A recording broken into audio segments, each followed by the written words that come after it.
Today, I'm going to be showing you how to come up with new business models for your organization in the face of COVID-19 and beyond. We'll discuss the current environment, how to manage a portfolio of business models in this environment, and how to represent business models, and also how to make them real. We'll conclude with some examples and suggestions of what you can do right now. Please feel free to ask questions during this webinar.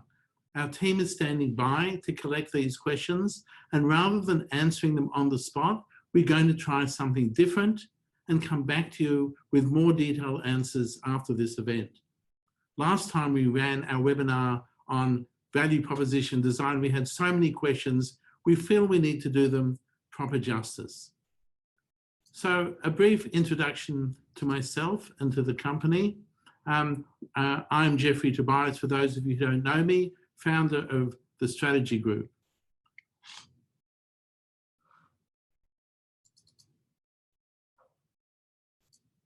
We're an innovation and customer strategist, a collection of innovation customer strategists. We sit in the intersection of the corporate world, the deep, rigorous thinking academic world, and the startup space. And we really enjoy the intersection of those spaces. Some of the organizations that we work with, large organizations, listed companies, through to mid-sized organizations, right down to the startup level. And we have worked and continue to work across a vast number of verticals, and we enjoy bringing our experiences from one vertical to another, and our clients really enjoy that as well.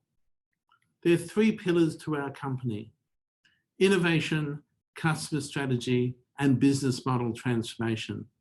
And to be honest, we've seen a spike in the interest in all of these three over the past 8 weeks. Innovation, and we'll talk about innovation, is paramount to moving forward, not just through COVID-19, but beyond. We need to be reaching into that innovation space to be coming up with new models, and that's where our focus will be today. And our webinar a couple of weeks ago focused heavily on customer strategy. And if we don't put the customer in the center of what we do, as we build new innovation ways of thinking, as we build new business models, how can we possibly succeed? So a deep understanding of the needs, the positive experiences, the negative experiences, and the emotional journey of our clients and our customers at this time is paramount. And of course, we come to business model transformation, the focus of our discussion today. And this is even more important now than it was before COVID-19. You know, many business models were declining before coronavirus. Retail was under stress. Media has been under stress. And it is even more important for us to now to look inwards and understand, does the business model that we have had for some time actually is the one moving forward? I use this slide to take us back to the previous webinar and our discussion of what got us here won't get us there. And I was going to say to you that every week that unfolds now, this becomes more relevant, but I'm actually going to change that and say it's every day. Every day is a new dawn in the environment we're in, and we need to keep reassessing and questioning, did what got us to this point in our organization, public sector, private sector, small, large, in our work with governments, this is paramount as well. Is that the model that's actually going to take us forward? Or do we need to, in fact, reassess what we're doing? I'd just like to spend a little bit of time before we delve into our topic of business model transformation, just reconfirming the importance of the environment and the gravity of the environment we're in. You will have seen many of these figures. You know, more Americans have died now than in the total number who perished in the Vietnam War. In 1 week, 780,000 people in Australia lost their job. And Morrison estimates it's over 1 million at this point. Last night, our Prime Minister said the current restrictions are costing the economy an enormous amount of money, around $4 billion a week. People are starting to access their superannuation, large numbers, and the impact of that is significant. and hundreds of thousands of businesses are now accessing, cash flow assistance. So, the impact has flowed on, of course, to the share markets globally. We've seen significant dips in the markets. We've seen rallies a little recently, but I think the view is that those rallies are somewhat premature, depending on what's coming down the line. And of course, oil prices are at a 21-year low. Who would have thought that we could buy fuel for 89 cents a litre just a few months ago at $1.70? And the IMF is looking forward at potential recessions in most advanced economies. And you can see the red bar predictions for 2020 in Canada, in France, in Germany, the US in particular, and in the EU. And there's lots of discussion about what shape the recovery is going to take place. The good news is, where we sit in Australia and New Zealand, we're now talking about recoveries, and unlike the US, these are genuine recoveries. Will it be V-shape? Will it be U-shape? Will it be W-shape? L-shape? We don't know. No one has been through this before. And so we need to be thinking through and assessing for each of these, what are the models in our organization that we want to work on to take forward. And the good news, as I said, even last night, Scott Morrison is now focusing on the recovery and kickstarting the Australian economy. So as we move into this re-emergence phase, given the context of where we've been, sitting in the bucket, if you like, of a global economy, evaluating our business model, our organizational model is paramount.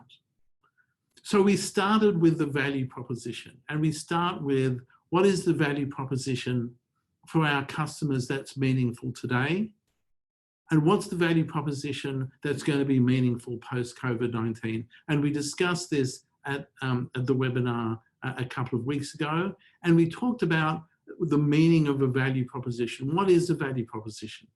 And one definition is a value proposition is a bundle of products and services that creates value for your customers. And again, as we discussed then, in the eyes of your customer, And we introduced a tool, the value proposition design tool.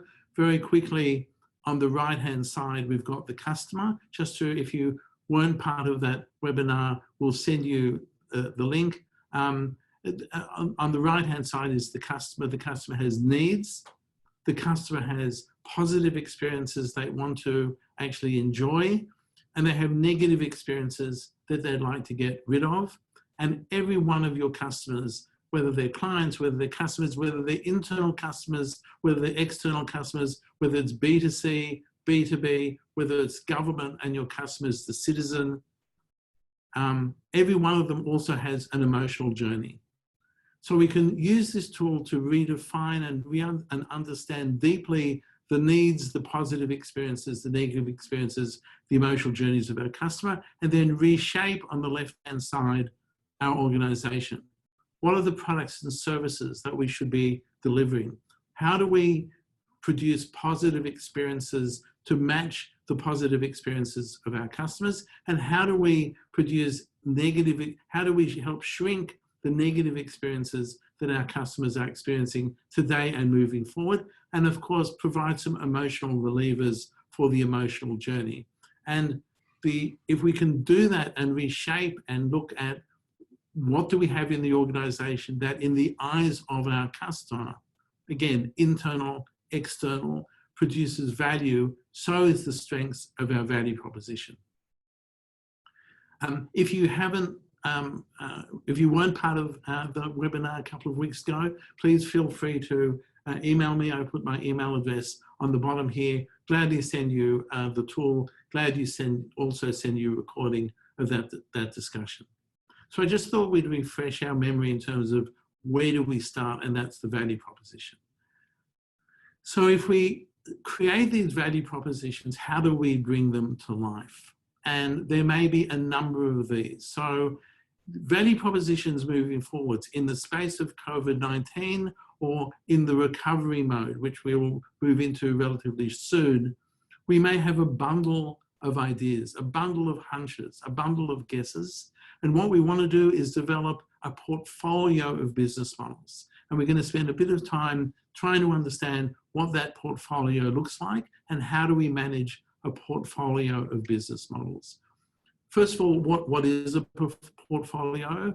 Alex Osterwald, one of the gurus of strategy, defines it this way. A portfolio of business models is a collection of existing business models a company exploits, keyword being here exploit. In other words, the operation that you're currently, the business as usual, your existing business model, together with new business models that the organization explores, keyword here, explore, in order to avoid disruption and ensure longevity.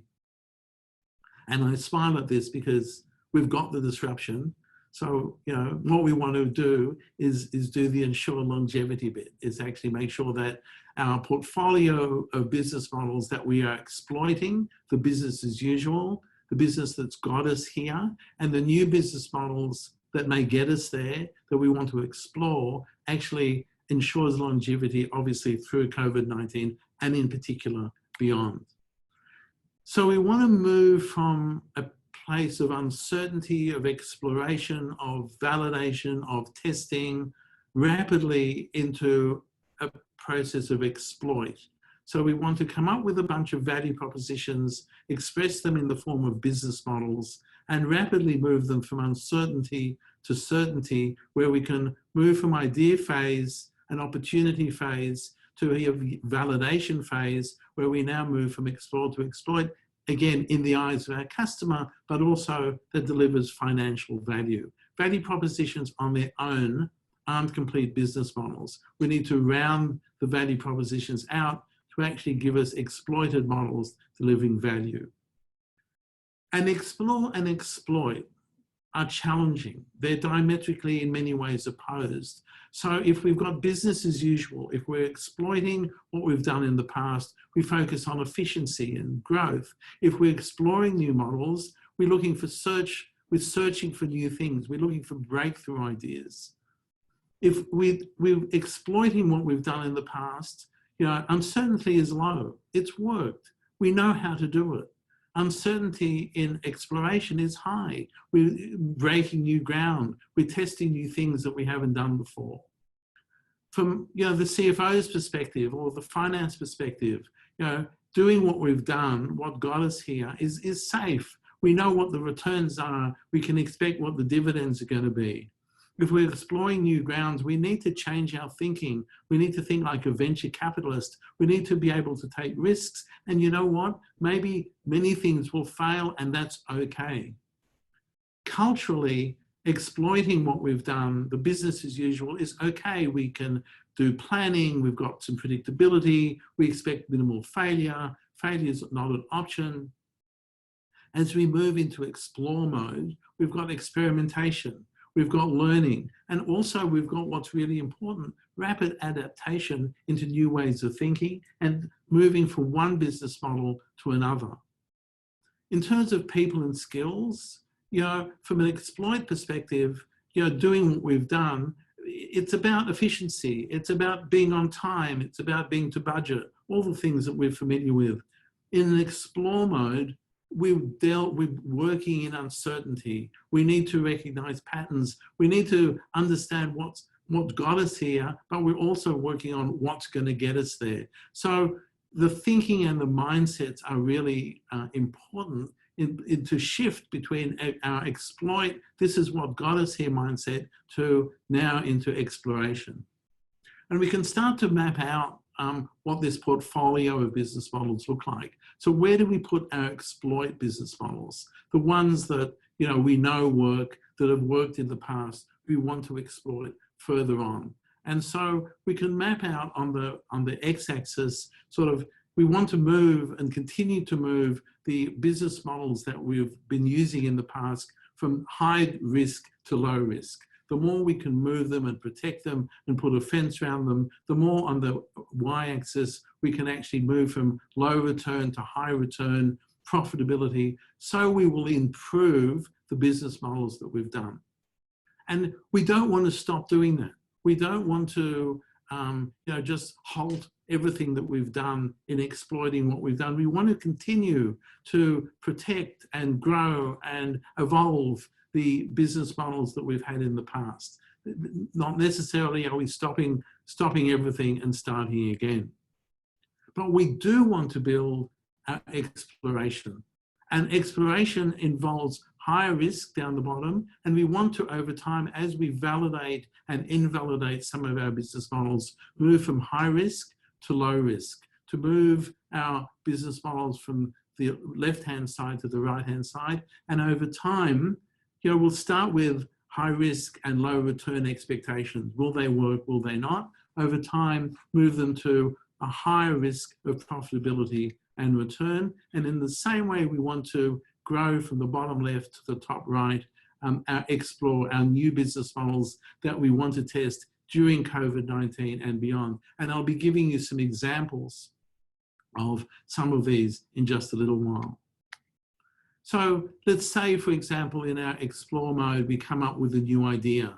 The return may be unknown, it's high risk.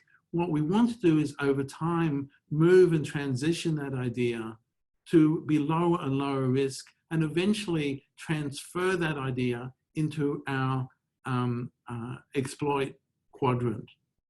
And if we map these out, the picture of our portfolio map looks like this. So on the bottom left, we've got our explore, the space. We've got new models. We've got a portfolio of new models. We've got some in train. We've got new ideas being developed. We've just come up with a new value proposition. How do we test it rapidly? And over time, we want to take some of those new ideas and those new models and move them into the business as usual, move them into exploit. So they transition from a new concept, a new idea, something that's validated. And yes, we can now put some more investment behind it, and eventually it becomes business as usual. It becomes a business model that we can exploit. So this gives us a pathway to map out concepts. Here's an example, and I could give you lots of these examples, but I want to move to some more practical examples shortly of Google. So if you look at the top right, for example, what does Google exploit today? Well, low risk for Google and high return is AdWords, SEO, SEM, experiments. It makes a huge amount of money out of search engine marketing. Android as an operating system, pervasive on all its phones, pervasive on Samsung phones, pervasive in television sets. So high return, low risk. And Nest, which is now the company that Google bought, which is the Google Home that Nest developed, air conditioning. It's higher risk, but it's now part and parcel of Google's business. If we look towards the bottom left here, we've got self-driving cars. Not definitely business as usual. It's in the explore mode. Google Ventures to look at new opportunities. So down here in the bottom left, we've got new business models that Google is exploring, mapped out here, depending on where they sit. And over time, they will move from the bottom left towards the top right. So what's changed over the past few weeks, and I'd say few weeks, 8 weeks. So if we look at exploit, what would normally happen? What would normally happen in our organization? We'd be growing our organization, we'd be doing more. If it's government, we'd be doing more activity, we'd be delivering more value.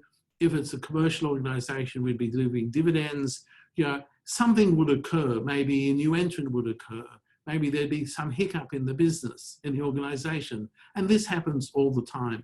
And we pick up this disruption and we go, okay, let's shift, let's do some changes, let's make some budget shifts, and we'll reemerge and we'll continue to grow the organization. So this is what's happened up to 8 weeks ago. There will always be changes and there will always be things that we need to think through, but we shift, we manage it, and we emerge from that space. And during that process, in terms of growth, we may do some M&A, we may do some mergers, we may do some new investments, we may partner, we may acquire other businesses. And this process, this exploit, this business as usual process of continuing to move the organization to less risk, to higher return, managing disruption as we go, has continued to work and has worked fine. Trouble is, things have changed. So COVID-19 comes along, and COVID-19 isn't traditional disruption. It's not just that new competitor that's emerged, or that slight budget change that we need to make, or the two key staff that have left us that we need to shift. And what COVID-19 has done has forced us, if we're smart anyway, to reach into that explore quadrant, to start to think about, it's not business as usual. What else could we do? How do we repurpose our assets? How do we repurpose the way we reach our clients? How do we do things differently? What do we need to do now to actually reshift and rethink our underlying business model of exploit, to actually pick up and spend much more time now in explore? So over time, during COVID-19 and beyond, we can start to move some of these new ways of thinking, these new business models, into the exploit quadrant. So this has been not just a disruption that we can normally take into account, but really, really significant, forcing it into the explore portfolio. So this is explore. This is where we now sit. So I've talked to you about some of the mindset shifts and the financial shifts and the different ways of thinking. So now what are we focused with? We're focused on how do we come up with new ideas? And one of the things we'll do, I know a number of you on the call are keen on how do we come up with new ideas. We can't fit all of this into 45 minutes. So I've asked Yvonne Brennan, our Principal Director, to run another session over the next few weeks on ideation and a proprietary tool we use called the Creative Detour. So we need to come up with new ideas and new value propositions. And you know what? We may need to persevere with those ideas to actually get them to do it, or we may need to pivot. Some of those ideas just won't work. Some of those value propositions we need to rapidly test, and we might find that, you know what, they just don't work. And that's okay. It's very different from our exploit mindset. It's pivot, it's persevere, it's ideate, it's invest. We need to think like, you know, an investor in the business, and some of those investments might fail, but that's okay. And what we want to do is move from the bottom, where we've got, you know, low return and high innovation risk, to moving towards shifting some of these new business models into the exploit, into the transfer. We want to transfer them over time here to shift them into exploit. Some of them will need to retire. Some of them just won't work. We worked with one of our clients last year, 3 hunches, you know, 2 of them worked well, 1 didn't work all that well. And our client said, fantastic, happy days. I've got 2, and I know I don't need to spend time on continuing to work on a concept and a value proposition that isn't going to benefit us. So it's a different way. We may want to spin out. We're currently working with a large organization spinning out a new venture. And isn't that fantastic? It's a different way of thinking, and it's a different mindset. Thinking like a venture capitalist. We need to build this portfolio, and hopefully many of you already have this portfolio. If not, now's the time to build the Explore portfolio of business models rapidly. Be prepared to fail. If you look at a traditional venture capitalist portfolio, if they have 100 investments, they expect 95 to fail. They expect 3 to do okay. And they expect 2 to blow everything out of the water, to make the return so great that they return more than the funds that they've invested in a very significant way. It's a different way of thinking from the exploit, the business as usual model. We need to invest in our people and change the mindset so people can in fact come up with ideas. How do we capture those ideas? How do we encourage people to build value propositions? How do we encourage people to get out of the building and run experiments to see if those mindsets will in fact, if those business models will work or not?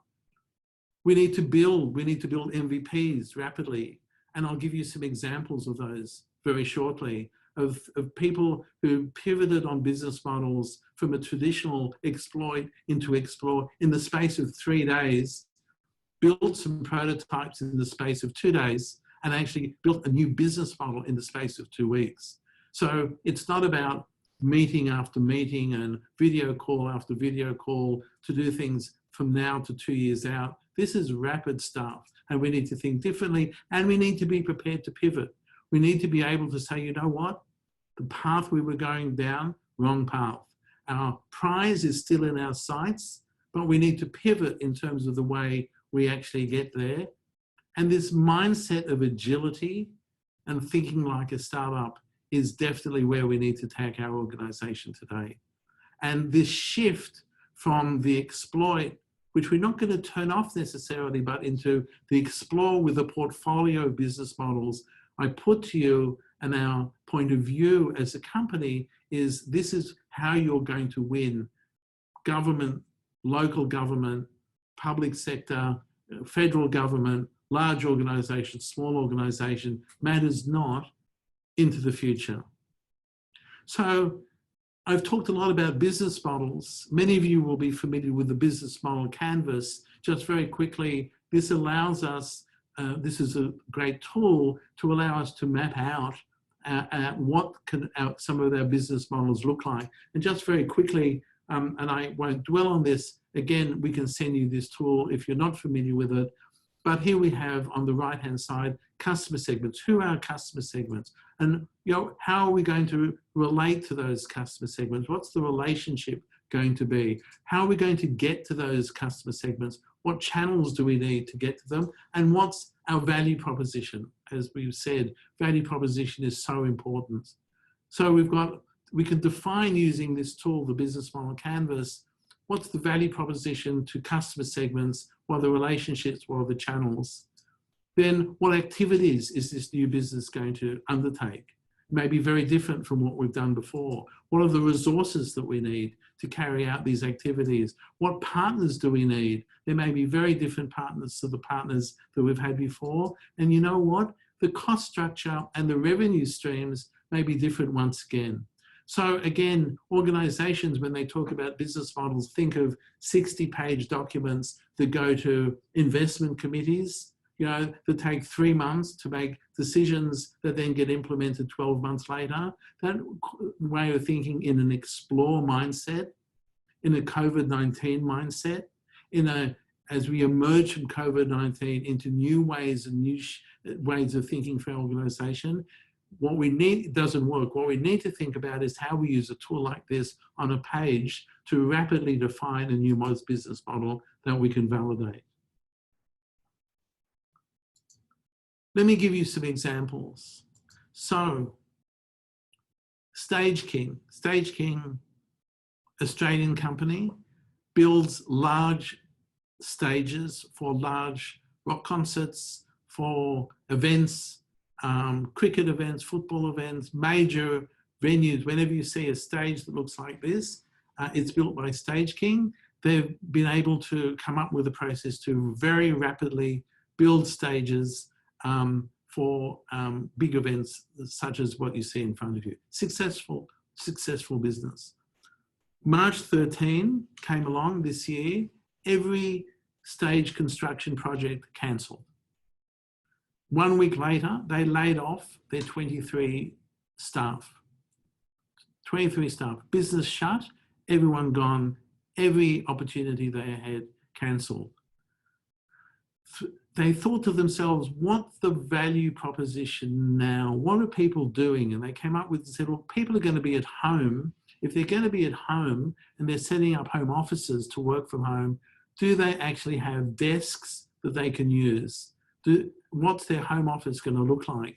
And they thought through of what are we good at. We're good at timber, we're good at construction, we're good at rapid construction. 3 days later, they mocked up their first home desk. 3 days later, March 23rd, 10 days later, April 3rd, they had produced, packaged, sold, and delivered 1,000 of these desks. If you go to their website, the Stage King website, you will see that they've got a vast array of timber furniture, and they employed every one of their staff back, and they actually needed more staff. So they reached into the entertainment industry, where most people were unemployed, to help bolster the industry that they had come from, to actually to build and ship this range of desks. What's interesting I want to share with you is, what have they done with this business model? So if you look on the right-hand side, the customer segment totally shifted. The customer segments moved from large buyer of venue equipment to consumers. The relationships on the right-hand side shifted. I'm now dealing, with people who want furniture for their home office. The channels, I'm using the internet. I'm starting to sell through Bunnings. So my channels have significantly shifted. The value proposition of this organization has shifted. It's not about providing, stage venues with large stages. It's around enabling people to set up their home office with nicely built furniture that's accessible and affordable from an Australian company. The activities of the business has shifted. So the things that they're building furniture, they're not building stages. What's interesting is the resources has not changed and their partners haven't changed. So they're still using the people that they used before. They're still using their factories. They're still using their production machinery. So that has not shifted. The cost structure definitely has shifted. There's a big difference between building a stage to building furniture, and their revenue stream has shifted as well. So they're now getting orders for $400, $500, $1,000, as opposed to $100,000 or $200,000. So hopefully you can see the relationship between coming up with a value proposition, but now forming it into a new business model, and then having a portfolio of these that we rapidly test over time to see, in fact, is in fact there's product market fit? Is there value? A to B, many of you will be familiar with CabCharge. A to B is the parent company of CabCharge, runs the technology for the CabCharge business. Up to 8 weeks ago, 10 weeks ago, A to B was powering the payment system for taxis. Traditional business, worked well, very successful public company. In March, late March, taxi rides in Australia dropped 80%. 80% vanished of taxi rides. 30% of the drivers stopped work because the demand vanished. And also the fare size shrunk. The average fare size is $25, shrunk to $19. In March 27, A to B launched 13 Things. 13 Things uses the same cabs to deliver things, because they realized that what people needed is things picked up from the supermarket, medicine picked up from the pharmacy, things to be delivered. What's interesting around this is that Mr. Skelton, who's the CEO of A to B, had been thinking about this. He had a hunch that 13 Things could be of value. So he had the idea 10 months ago, but they pivoted rapidly to build 13 Things, and it's been really successful. And again, I want to share with you what's changed in this business model canvas. So the customer segment hasn't changed. It's still the consumer, the consumer, you and me. The relationship's different. So it's not about moving you from point A to point P. It's about delivering goods to you. The channel is now the app and the internet. The value proposition has definitely shifted. It's about delivery, not transport.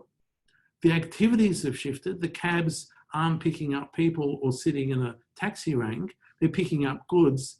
But the partners and the cost structure are pretty much the same, and the resources are taxis. And A to B as an organization, as a platform, is much the same.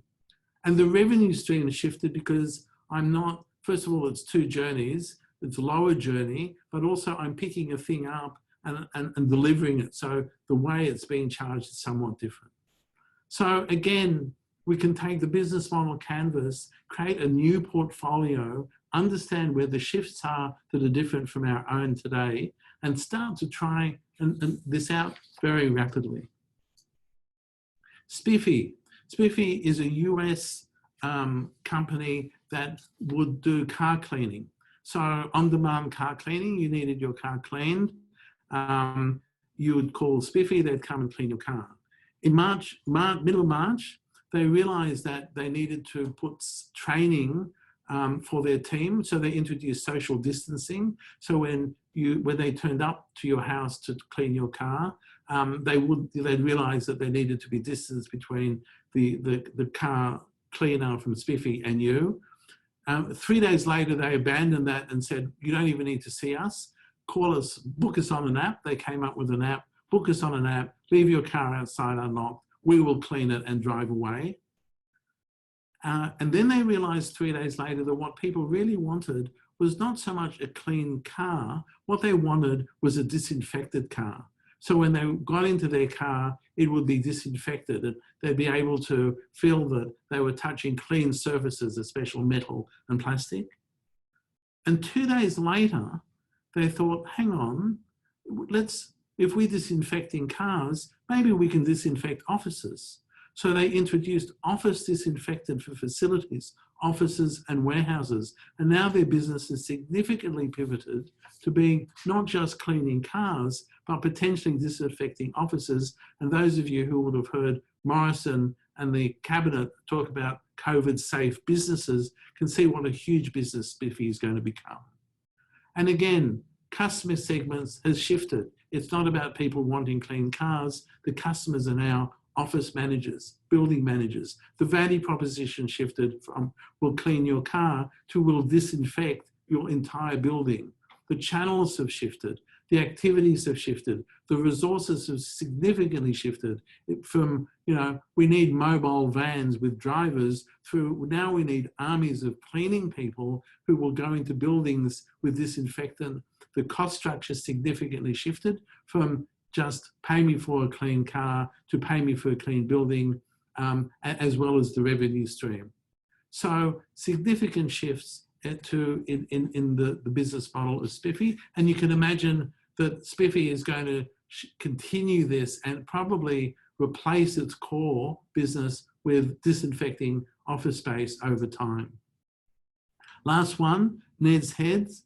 Ned's Head is high-end speaker production, and in speaker production you need to work with bendable plastics, intricate connections, things being glued together, but especially the use of plastics and bendable plastics. March 31, they realized they thought, well, we know about plastic, let's set up a social venture to produce face shields. April 1st, they finished their first prototype. April 4th, they'd trademarked the brand Ned's Head. April 14th, 10 days later, they produced 200 face shields. And by April 25th, they were producing 4,000 face shields a day, 4,000, in the space of literally 3 weeks, moving from high-end audio equipment to face shields. And again, significant shifts. Most of the elements for this organization have shifted. The customer segments have obviously shifted. The value proposition from high-end audio to safety for people at the front line of COVID-19, significant shift. And as you can imagine, as we move to COVID-safe organizations, the need for face shields is going to continue significantly. So I'd just like to round out with a couple of thoughts. One is, often organizations say, well, we'll explore new entities, and when we've explored them and grown them, we'll bring them into exploit. We'll bring them back into the core. And our point of view at the strategy group around this is, it's not about bringing that new venture back into the mothership. It's potentially nurturing that new venture to replace the mothership. because that new venture, take Spiffy, take Ned's Head, take Spiffy in particular, it may become the new venture that we've explored has now become the exploit, now becomes the business as usual. And you need to think about this because it's not the normal mode of operation. So what should you do now? So just some suggestions. Map out your current business model. We'll send you the tool. Develop some innovative value propositions that create and unlock new, untapped, unserved markets. Here are just some examples. How can you reach out and acquire a new large number of customers given what you're doing? How do you make it difficult for customers to leave or switch to competitors? How do you build a competitive advantage with the resources that you've got? You've seen some of the examples I've given you, leverage the existing resources so the competitors can't copy them. How do you radically change the activities that you perform and combine them to deliver new, untapped value propositions to potentially new customers, and also finding new ways to scale? Where other people are going to be stuck in the exploit, you've reached into your explore portfolio to come up with new ways and new business models and a portfolio of business models that you're going to test. So in summary, and I can see there are a bunch of questions and we'll definitely come back to you and continue the discussion with you. In summary, so uncertainty is extremely significant. Don't be fooled into thinking next week's going to be like 8 weeks ago. It isn't. And we believe complacency and sitting back is not an option. Starting point is what's our new value proposition, and empathizing with the customer, and we can help you with this in getting deep into the customer's space. What's their needs? What's their positive experience? What's the negative experience? Coming up with a bunch of new potential value propositions is the first step. You know, ways of managing existing projects may not work. And you'd be remiss in thinking, well, we just keep doing what we're doing. Conventional ways may not work. They may, but they probably won't. We need innovation. So now is the time to build innovation in your organization. Not about cutting back. It's about building innovation. It's about building fresh perspectives in designing new business models. Our point of view is this is crucial as we move out of COVID-19 into the future. We need to think like entrepreneurs, rapid experimentation. What's that portfolio of explore business models look like? And acceptance like a venture capitalist that many will fail and that's okay. So understanding how to innovate, understanding how to put the customer in the center, and understanding how to build this portfolio of business models, we believe is essential to capture the growth opportunities. And there will be many growth opportunities, and there are many growth opportunities, as you've seen in the examples that I've shared with you now and into the future. And if we're smart, whether you're a mid-sized organization, a public organization, a government organization, or internally with internal customers, if we're smart in innovation, customer centricity, and in business models, building that portfolio of business models, I assure you that, you know, the organizations will flourish as the country will emerge from this stronger, the organization will emerge stronger. And I thank you so much for your time. And I look forward to continuing this discussion with you. It's really important. Reach out to us. Delighted to have a call with you, a Zoom call with you, and answer any questions that you have and continue working with you to grow your organization now and in the future. Thank you so much for being part of our discussion today. I've enjoyed engaging with you, even though I can't see many of you, but it's been a pleasure sharing some of our thinking with you, and I wish you a good day.